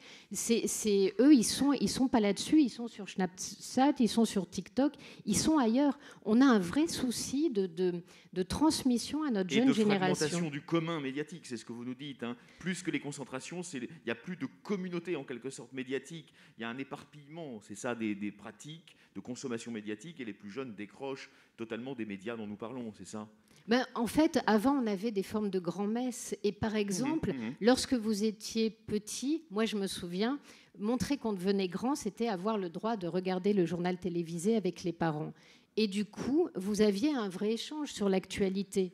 Il y avait un partage. Il y avait peu de chaînes, donc à la fin, quand on allait à l'école, on avait vu à peu près les mêmes films. Et peut-être qu'aujourd'hui, c'est Saint-Raphaël. Quand on est grand, on vient à Saint-Raphaël. En fait, la question du commun, la liberté ne peut être défendue que s'il y a un commun. Parce que malheureusement, la liberté demande un tiers garant. Et ce tiers garant, c'est en général l'État démocratique. Si vous avez un État oppressif, bien entendu, vous n'avez pas de liberté. Et pour comprendre l'action de ce tiers garant, il faut que vous soyez d'accord sur le commun qu'il est censé défendre. L'État n'est jamais neutre. Aucun pouvoir n'est neutre. Pour être légitime et pour agir, et donc pour pouvoir à la fois protéger les libertés et en marquer les limites, il faut justement que vous soyez ressenti comme légitime par votre peuple. Autrement dit, qu'il ait le sentiment que vous défendez des principes et des idéaux en commun, et des principes et des idéaux qui font naître des valeurs concrètes. La solidarité, la sécurité sociale, c'est une valeur concrète qui est issue de ce commun. En ce sens-là, la fraternité, ce n'est pas un slogan cucu du genre « on est tous hommes, on est tous frères ». Ok. Bien sûr qu'on ne va pas attaquer un discours comme ça. Il est absolument inopérant. En revanche, on est frères parce que nous avons décidé dans l'échange, peut-être même en passant par le conflit raisonné, de ce qui nous unissait, de ce qui pouvait nous séparer, et que ce monde commun, nous en avons fait notre monde citoyen. Ça, c'est quelque chose de profond. Mais qu'est-ce que disent aussi les démocraties ? Très vite. Les démocraties, elles disent on a du commun et on a du particulier. Absolument. Et ce qui permet de protéger nos libertés, c'est la dialectique entre le domaine public et le domaine privé. Le domaine public est celui du commun. C'est celui où on doit en rabattre ou en tout cas dépasser nos identités personnelles et nos particularismes. Pour autant, le domaine privé, c'est le domaine dans lequel on peut exprimer nos particularismes. Et ce qui est intéressant dans le wokisme, et ce qui fait que c'est un authentique fascisme, c'est qu'il y a un refus absolu de cette distinction-là. Et on le voit, par exemple, dans le discours d'une Sandrine Rousseau, quand elle vous dit « on devrait condamner les hommes qui ne font pas assez de tâches ménagères ». Vous abolissez complètement la distinction entre public et privé et vous faites rentrer l'État dans les lits, dans les cuisines, dans les salons. Et ça peut être extrêmement dangereux. Merci infiniment, chère Céline. Alors, on a commencé avec les vaccins ARN messagers, cette table ronde passionnante, et on termine avec les sardines. Donc, vous voyez, c'est très éclectique, mais je crois qu'on a balayé un champ tout à fait complet. Alors, je me tourne vers vous. On a peu de temps, mais je voudrais vraiment qu'il y ait un dialogue aussi de chacun d'entre vous, parce que vous avez été passionnant avec notre public. Je sais pas, j'espère que Françoise est encore avec nous en visio. Jean-François, donc on a parlé de beaucoup de choses, les privations de liberté dont elles s'avèrent qu'elles étaient nécessaires. Est-ce qu'on va vers d'autres épisodes de contraintes sanitaires fortes sur une population française qui va probablement rechuter dans des formes de Covid massifs dans les mois qui viennent ? Juste un commentaire par rapport à ce qui vient d'être dit. Cette crise a illustré dans une certaine façon aussi...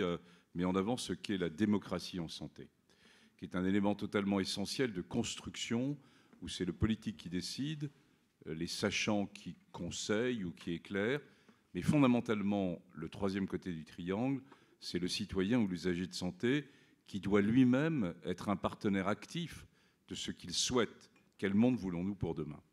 Et cette crise a fait apparaître, et je rejoindrai ce que disait Françoise Nyssen, un élément fondamental, c'est les médias. Les médias classiques et surtout les réseaux, en fait, qui ont joué ce rôle qui a été essentiel. Souvenez-vous, vous étiez tous derrière vos écrans pendant le mois de mars avec cette phase de sidération et qui ensuite ont commencé à dériver doucement pour des raisons commerciales et apporter le débat plus que l'explication. Alors là, on va rebondir, c'est passionnant. Parce qu'on va terminer là-dessus, Jean-François. C'est pas pour vous contester. Juste une incise. Si on observe vraiment précisément les médias, il a été évoqué à juste titre les chaînes info, qui représentent un segment, mais quand même notable. Je crois, là je vous livre mon analyse, mais c'est un débat intéressant. Vous aviez une fracture des chaînes info. C'est-à-dire la chaîne info de Vincent Bolloré est plutôt une chaîne dérégulatrice, c'est-à-dire le masque, ça suffit. Je pense à Pascal Praud, par exemple, vous voyez, qui est un militant anti-masque très affirmé.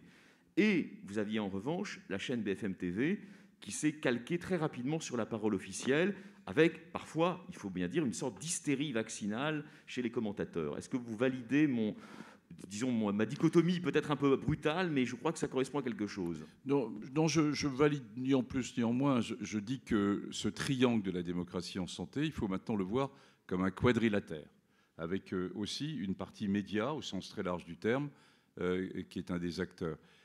Pourquoi je m'arrête une seconde là-dessus? Parce que tout ça doit construire à une forme de confiance. Dans la crise, ou de façon plus massive, ce qui compte, c'est finalement d'arriver entre les citoyens et ceux qui les dirigent ou ceux qui les conseillent à une forme de confiance.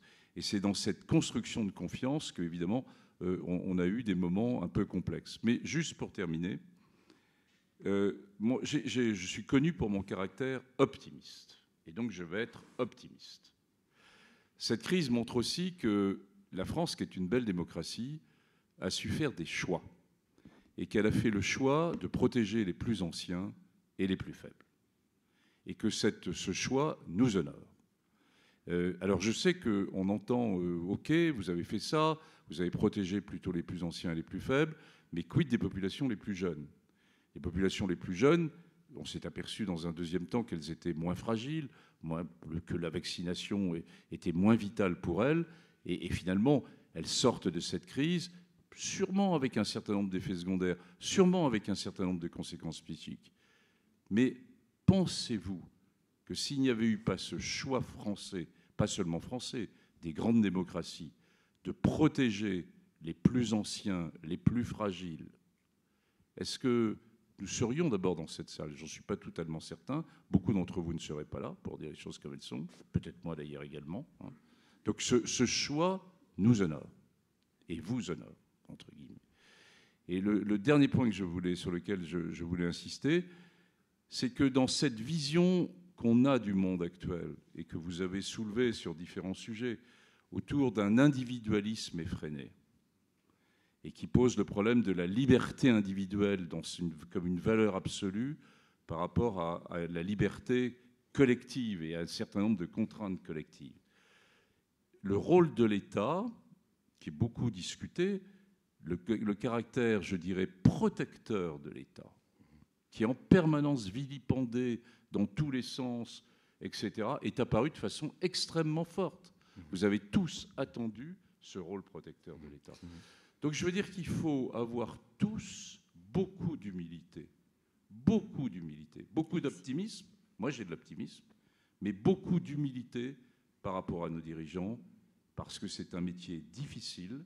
Qui aurait pensé que nous aurions la pandémie massive que nous avons eue, même si on l'évoquait, même si on l'avait évoqué, et donc beaucoup d'humilité dans le type de réponse, et surtout regardez ailleurs. Regardez ailleurs qu'en France, et regardez finalement les résultats de la France à cette période intermédiaire. À part ça, la pandémie n'est pas finie. Et sur cette question... Alors, merci infiniment. Donc, c'est le moment.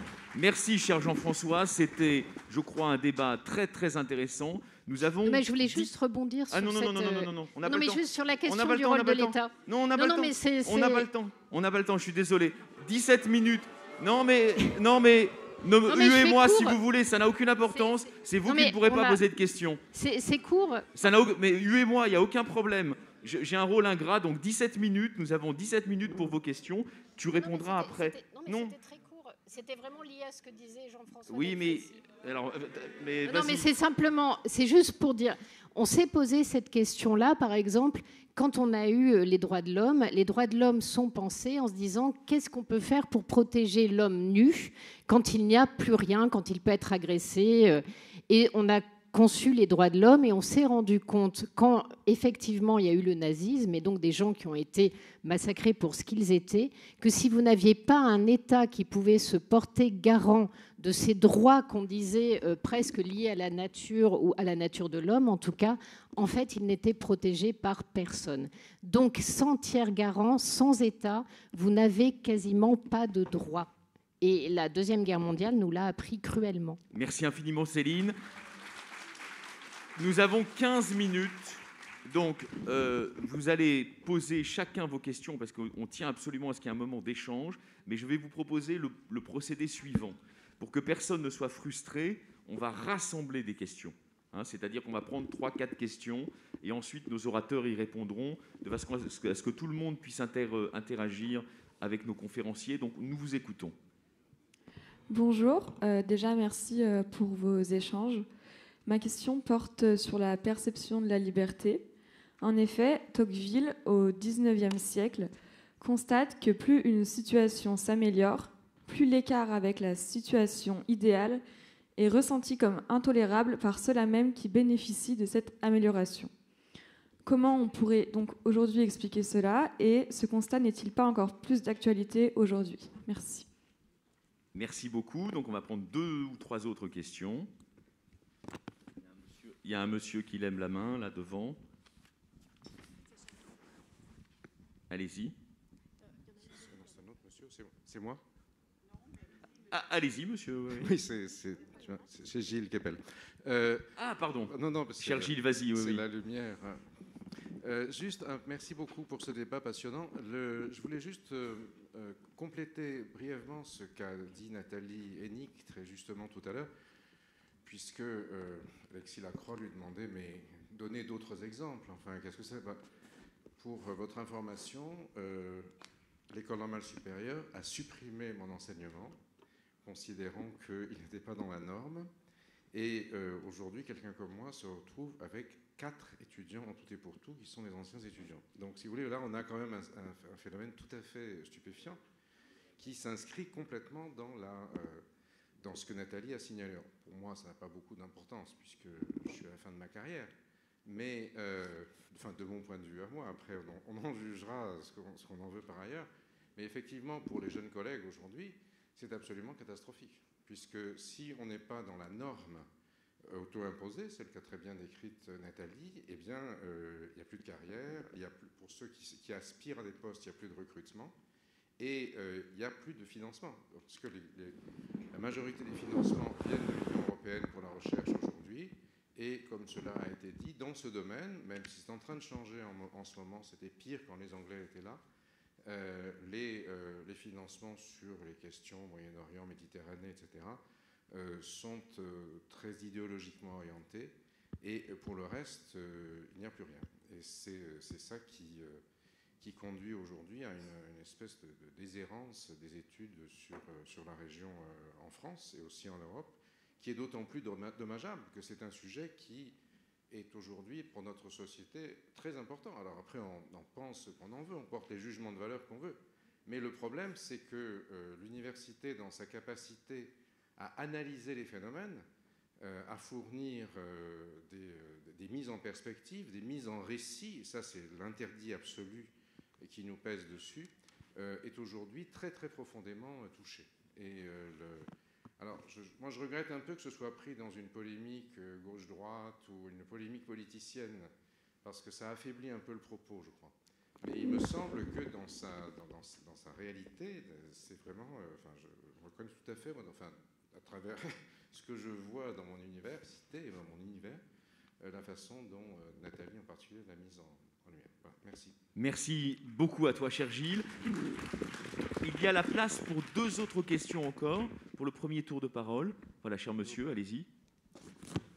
Oui, je suis frappé, merci pour cette conférence qui est bien sûr très intéressante à tous égards. Néanmoins, je suis frappé par 2 points. Le premier point, c'est que vous avez évoqué la crise Covid, bien évidemment, les atteintes aux libertés qui ont été considérées comme des suspensions des libertés. Donc, votre intervenante s'est félicitée du fait que justement ces libertés ont été rétablies avec la fin de cette crise. Mais nous avons quand même 2 autres sujets, je disais. C'est d'abord la lutte contre le terrorisme. La lutte contre le terrorisme a conduit à toute une série de lois qui étaient sans doute nécessaires pour lutter contre le terrorisme. Je n'en disconviens pas, mais malheureusement, il y a beaucoup de points des textes qui ont été adoptés qui ont été banalisés, si je puis dire, c'est-à-dire qu'ils sont rentrés dans le droit commun. Ce n'est plus de l'exception, c'est maintenant de l'habitude.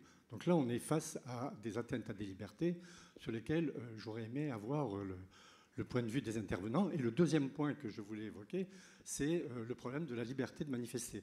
Elle n'est pas du tout évoquée. On est avec un titre, la liberté en danger, mais on ne nous dit pas que la liberté de manifester, qui est une liberté fondamentale, est en danger en France, parce que je crois qu'elle l'est. Alors je sais bien qu'il y a des nécessités d'ordre public, qu'il faut bien évidemment laisser la liberté aux gens d'aller venir, et qu'il y a des troublions qui viennent nous empêcher parfois de manifester, mais on peut constater tout de même ces dernières années qu'il y a énormément de gens qui veulent manifester pacifiquement et qui sont réprimés de manière horrible, puisqu'il y a énormément de blessés, d'éborgnés. Et donc, ces questions-là, j'aurais aimé aussi qu'elles soient abordées par nos intervenants. On va bien sûr y répondre. Merci pour cette question très importante. Il y aura d'ailleurs sans doute à historiciser la césure des Gilets jaunes, qui a fait césure. Alors, une toute dernière question rapide, s'il vous plaît, et nos orateurs vont répondre à ce premier tour de questions. Oui, merci beaucoup pour la richesse de vos débats. Michel Quedemar, je suis médecin réanimateur et je m'occupe modestement à l'hôpital à essayer d'animer également la réflexion éthique. Et c'est une question, bien entendu, destinée au président du CCNE, qui déborde un peu les sujets qui ont été évoqués aujourd'hui, mais qui ont très probablement, pour reboucler avec la thématique, à la liberté fondamentale que nous avons, c'est la réflexion sur la fin de vie et la vie. J'aimerais avoir quelques mots de la part du président du CCNE sur la vie 139 et la liberté ultime, finalement, qui va être réévoquée, et le débat qui va être ouvert au niveau de la société sur la possibilité d'avoir accès à une assistance à mourir. Voilà. Merci infiniment. Donc on garde cette question pour la fin de ce tour de parole sur l'euthanasie. Nathalie, alors comment tu te positionnes vis-à-vis des questions qui ont été posées? C'est vrai que la liberté de manifester, il ne faut pas se leurrer, là aussi on parle vrai ce matin. Depuis que le ministre de l'Intérieur, qui est un homme estimable, Christophe Castaner, a entrepris la répression des mouvements les plus violents en marge des Gilets jaunes, il est vrai qu'il y a des restrictions importantes en France à la liberté de manifester. On l'a vu d'ailleurs pour les anti-vaccins. Ils ne pouvaient pas s'exprimer si librement que cela. D'accord. Si vous permettez, je vais répondre aux 3 questions dans l'ordre, puisqu'on a trois questions plus une pour laquelle je ne suis pas compétente. Donc la question de l'écart entre l'amélioration des conditions et le fait que cette amélioration n'est pas vue tout simplement parce que les problèmes posés sont considérés comme tellement énormes qu'on ne voit pas que, par exemple, on est beaucoup plus égalitaire. Du même coup, la valeur d'égalité est favorisée et on ne voit plus que les inégalités parce qu'on met en avant l'égalité.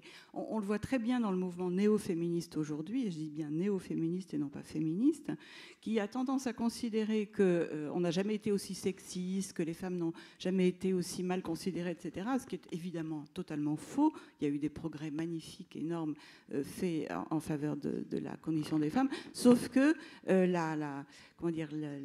l'exaltation de l'idée d'une égalité absolue des hommes et des femmes fait qu'on ne voit pas, les néo-féministes ne voient pas ces progrès et tiennent un discours de plus en plus victimaire et donc de plus en plus déconnecté par rapport à la réalité. Pour répondre à Gilles Kepel, je suis moi aussi totalement désolée de cette réduction aux politiques que nous voyons dans les débats autour du wokisme, mais il faut dire que c'est le fait du wokisme, c'est-à-dire que ce sont les woke, comme on dit, qui sont les premiers à refuser le débat avec leurs adversaires en prétendant que ces adversaires seraient forcément de droite, voire d'extrême droite.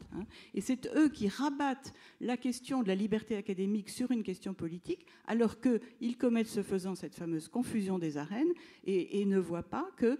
Enfin, ils le voient très bien, en fait, parce que c'est leur façon à eux de ne pas avoir à argumenter.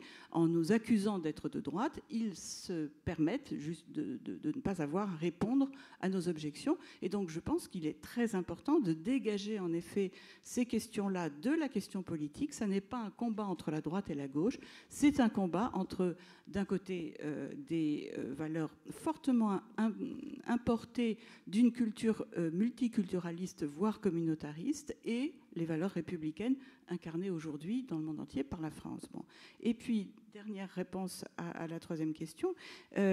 Certes, il y a eu des atteintes soit légales, soit factuelles à certaines libertés en raison du terrorisme et en raison des violences dans les manifestations, mais je crois qu'il ne faut pas inverser les responsabilités.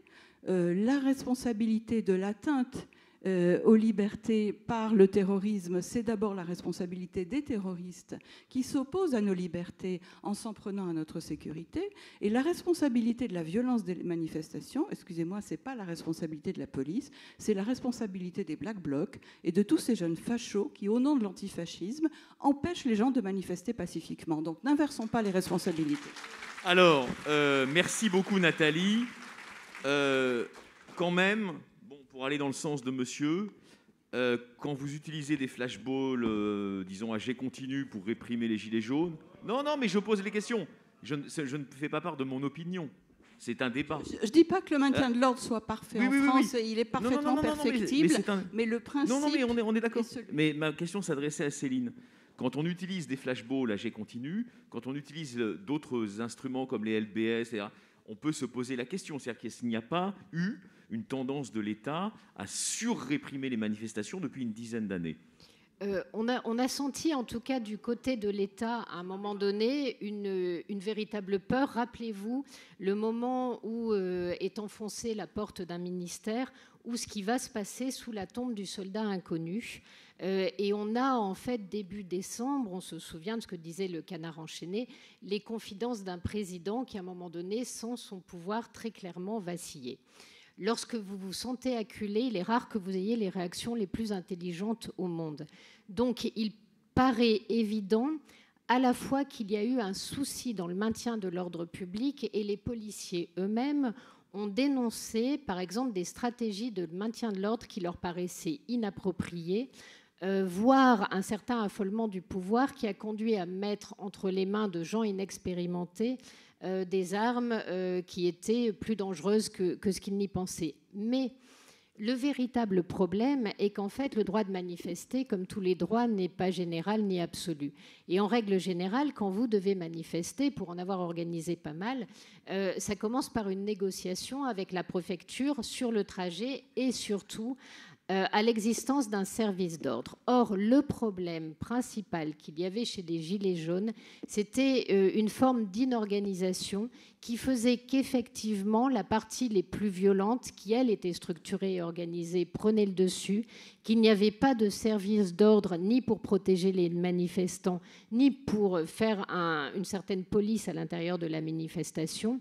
Et donc, aucun système de régulation, ce qui mettait en fait des face-à-face directs entre les militants les plus radicaux et la police, et ça ne pouvait que mal tourner. Et ça, c'est lié aussi à un refus parfois d'institutionnalisation qu'ont montré les Gilets jaunes et qui a tué d'ailleurs leur mouvement, parce que quand vous ne voulez pas vous constituer justement en force constituée, vous finissez par être un amalgame qui se défait.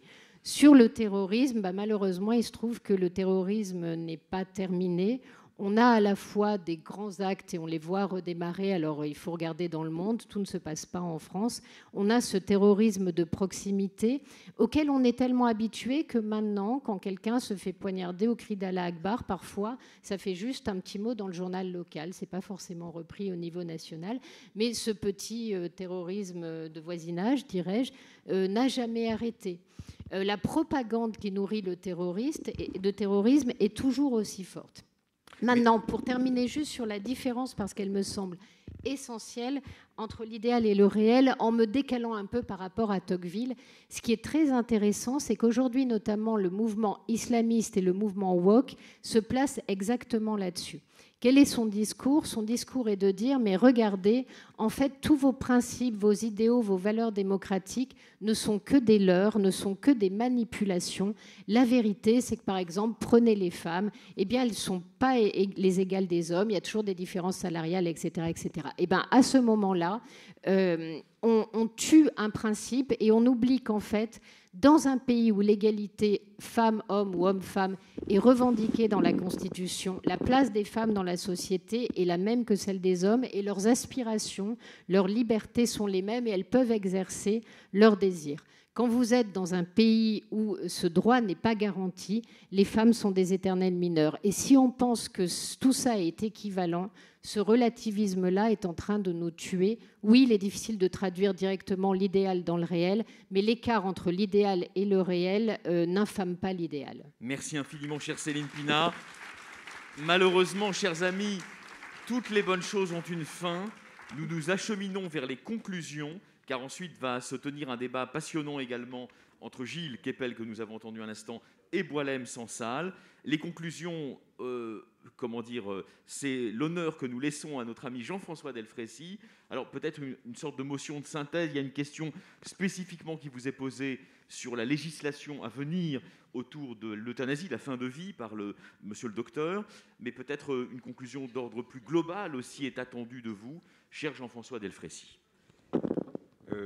Merci à mon collègue réanimateur et au nom de vous tous, je remercie les équipes de Réa qui ont joué un rôle fondamental. Le système de soins a tenu et en grande partie grâce à eux. Merci beaucoup.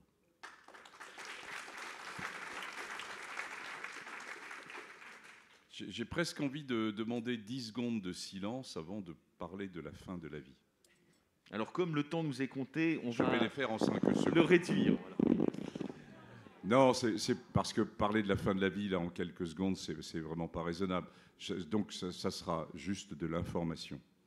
Le CCNE, j'avais souhaité en juin 2021 lancer un groupe de travail sur la réflexion autour de la loi Claes-Leonetti et qu'est-ce qu'on savait, était-elle suffisamment appliquée, connue, y a-t-il suffisamment de soins palliatifs, y a-t-il suffisamment de moyens sur les soins palliatifs. Donc ce groupe de travail s'est constitué. Le CCNE travaille en auditionnant les différentes parties, sans prise de position initiale, et puis sort à certains moments un certain nombre de questions qui sortent à la suite de ces débats. Et donc le groupe de travail s'est posé la question, d'abord a reconnu que la loi Claes-Leonetti n'était pas suffisamment connue ni appliquée de la part des citoyens, de la part de leurs familles, mais plus encore des médecins eux-mêmes, donc un effort à faire, et que nous avions besoin de moyens supplémentaires. Là, c'est une vraie question. On ne meurt pas très bien en France. Je n'aime pas l'expression « on meurt mal en France », parce qu'est-ce qu'on meurt bien quelque part, mais on ne meurt pas très bien en France par rapport à d'autres pays. Le deuxième élément, c'est le groupe a souhaité s'interroger s'il y avait des situations que ne résolvait pas la loi Claes-Leonetti. Et il a soulevé l'idée que quelques situations rares où le pronostic vital est mis en jeu à moyen terme, c'est-à-dire qu'on n'est pas à quelques jours ou à 2 ou 3 semaines, mais plutôt à quelques semaines ou quelques mois, dans certaines pathologies neurodégénératives, mais aussi dans des situations que la médecine elle-même construit, 5e, 6e ligne de chimiothérapie pour cancer, et que ces situations posaient le problème d'une forme d'aide active à mourir, entre guillemets, en tout cas, poser la question. Et donc, il a entrouvert une porte de la discussion. Ça pose la question qu'on va partager ensemble, et je terminerai là-dessus, c'est finalement toujours l'éternelle question de la liberté et de l'autonomie. Est-ce que notre mort nous appartient ou est-ce qu'elle appartient à la société qui l'a déléguée aux médecins, puisque 90% des décès surviennent à l'hôpital et que c'est un phénomène là très largement nouveau. Je n'ai pas la réponse. Vous imaginez qu'on est là dans un contexte d'humanité, d'intimité. La main tremble quand on écrit sur ce sujet. la main tremble. Ce que nous avons souhaité, c'est éviter qu'une loi soit votée très rapidement, à la sauvette, par les parlementaires, et qu'il y ait un vrai débat national sur le sujet. Je pense qu'on a réussi à convaincre les plus hautes autorités de ce pays pour qu'il y ait à la fois un grand débat qui soit porté avec une convention citoyenne, j'espère dans de bonnes conditions. Je n'ai pas tellement confiance dans les politiques, vous l'avez compris, mais on sera là pour tirer les signaux d'alerte. Et pour qu'il y ait un grand débat national qui soit porté par le CESE, nous allons mener une série de débats, comme là, aujourd'hui, en région, à partir du mois prochain, jusqu'à fin février, avec les espaces éthiques régionaux. Il y aura sûrement des débats dans votre région, qui seront plus de l'information, et il y aura forcément un peu de débat, mais pour que vous appreniez, vous sachiez qu'est-ce qui se passe réellement en Suisse, qu'est-ce qui se passe réellement en Belgique, qu'est-ce qui se passe réellement en Oregon. Et puis, il y aura une discussion, et avec un temps, et ça rejoint votre question, avec les soignants eux-mêmes, les soignants de soins palliatifs qui font un boulot admirable, mais dans des conditions difficiles. Et finalement, est-ce que la mort nous appartient ou est-ce qu'elle appartient à la société? C'est bien la discussion de l'autonomie versus une vision plus globale et citoyenne.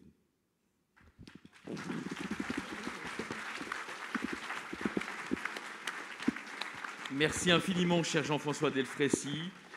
Merci beaucoup, chère Nathalie Hennig, chère Céline Pina. On remercie évidemment également Françoise Nyssen.